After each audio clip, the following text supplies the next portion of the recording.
Station. This is Chris Earl with KCRG TV in Cedar Rapids. How do you hear us? I have you loud and clear, Chris.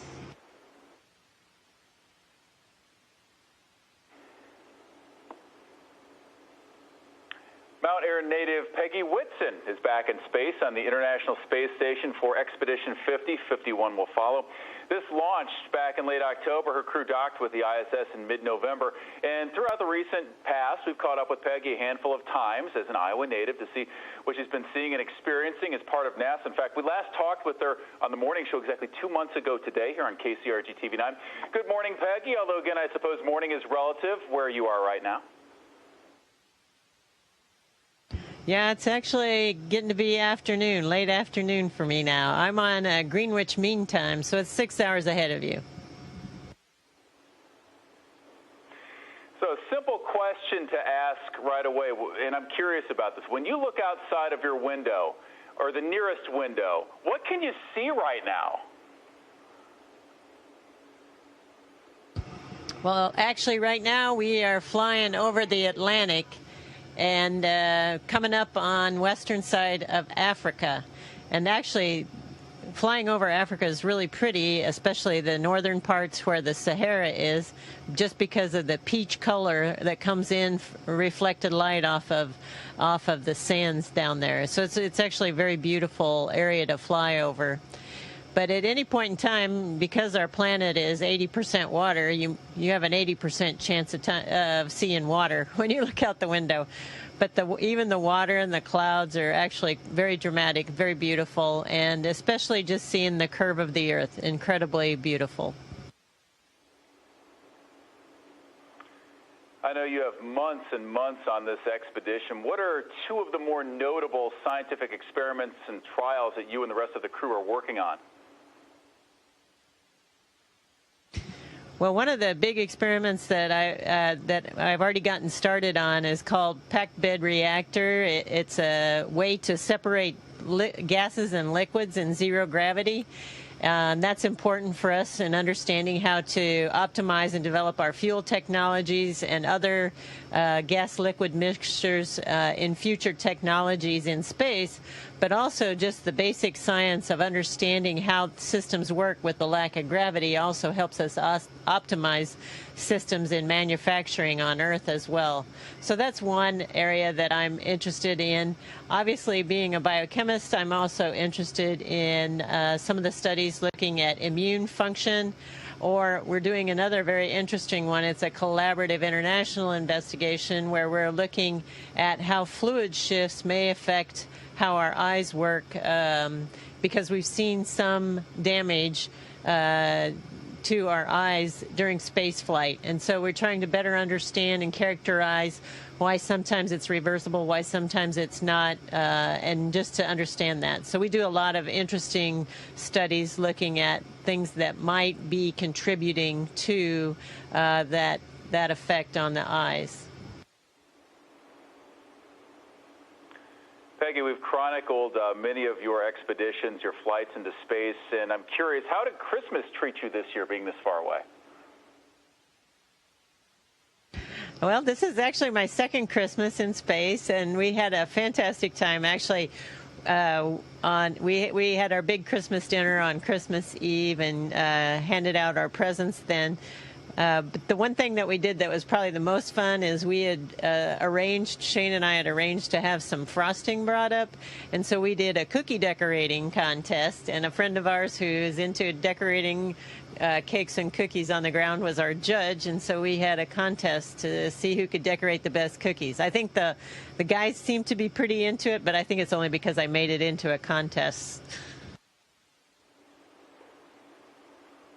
And Peggy, I noted when we saw your Christmas socks, the red and the white ones from earlier, I noted that they were out of this world, possibly the worst joke that was told in Iowa for today. But we always appreciate your time and continued safe travels, and we hope to catch up with you once you're back in a few months after Expedition 51. Thank you so much for your time.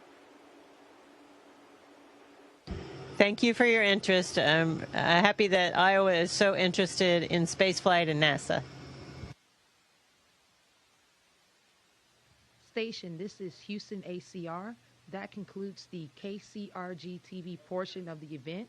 Please stand by for a voice check from KTBC TV.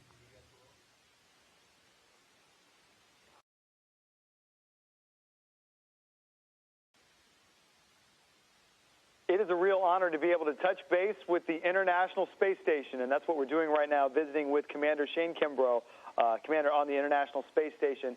Commander, thanks so much for some of your time. Hey, it's great to be with you today. Happy holidays to you, and tell us a little bit about how you're spending this holiday season up at the space station and what you have going on. Well, we had a nice weekend. We got an extra day on Monday. We had Monday off as well to celebrate the Christmas holiday. And what we did was shared it with our Russian cosmonaut colleagues who their Christmas isn't until January 7th. So we had them down for a nice dinner on Christmas Eve. We actually got some cookies out and showed them how to decorate Christmas cookies, and we actually had a contest with them. They did very well. Actually, they actually won the contest, so they were very creative. And we just watched some Christmas movies, got to call home, and tried to make it as much like home as possible. Well, there's no losers if it's a Christmas cookies competition. That's the good thing about that, I'm sure. It always ends well with everybody eating their Christmas cookies. But I'm sure a long way away from your hometown of Killeen to be up in outer space over the holiday season. Yeah, I had the good fortune of being born at Fort Hood, so right next to Killeen. And unfortunately, I didn't live there very long because my dad got stationed to Oklahoma shortly after I was born. But that is where I was born. I really grew up in the Atlanta area for most of my childhood. Tell us about the mission right now that you're on up there at the International Space Station. Well, we're on what's called Expedition 50 right now, so we're proud to be part of that. My crewmates are amazing. We've been really doing a lot of great work, a lot of science, a lot of research. We're now kind of shifting gears. We're getting ready for 2 spacewalks that are coming up on January 6th and January 13th. So starting this week, we're really getting focused on those events. It's always a big deal when you send people outside in space. So we're going to be prepared and ready and to go on January 6th and the 13th. I would imagine, and I don't think that's something most of us down here think about, the prep work for that walk outside in outer space to make sure that everyone's safe, but also that that time is maximized and the mission of the spacewalk is successful. Yeah, that's a great point. And we have such a great team on the ground in Houston that's prepared us before we left. And then now that we're up here, we're going to have conferences with those folks still. They're sending us up procedures every day to get our spacesuits ready. I was working on the spacesuits today, getting them ready to go. And we'll have procedure reviews and many things like you mentioned, just to make sure, first of all, that we are safe, but then that we do maximize that time that we're outside to get our mission accomplished. Once again, those spacewalks coming up on January 6th and January 13th. And then, Commander, how long will your mission at the space station last? We're currently scheduled to land at the end of February, early March time frame, so we'll see how that goes. That's me and my 2 Russian crewmates. The other 3 crew members that are up here, a French astronaut, an American astronaut, and a Russian astronaut, they got here about a month after we did, so they're scheduled to land in the May time frame right now. Wonderful. Well, again, Commander Shane Kimbrough, we really appreciate you taking some time to visit with us. Happy holidays, and hope there's a couple spare Christmas cookies from the cookie party that you get to munch on over here the next couple days. Yeah, we will. Thanks for having me, and it was great talking to you. Happy holidays to everybody. Wonderful. Thank you. Station, this is Houston ACR. That concludes the event.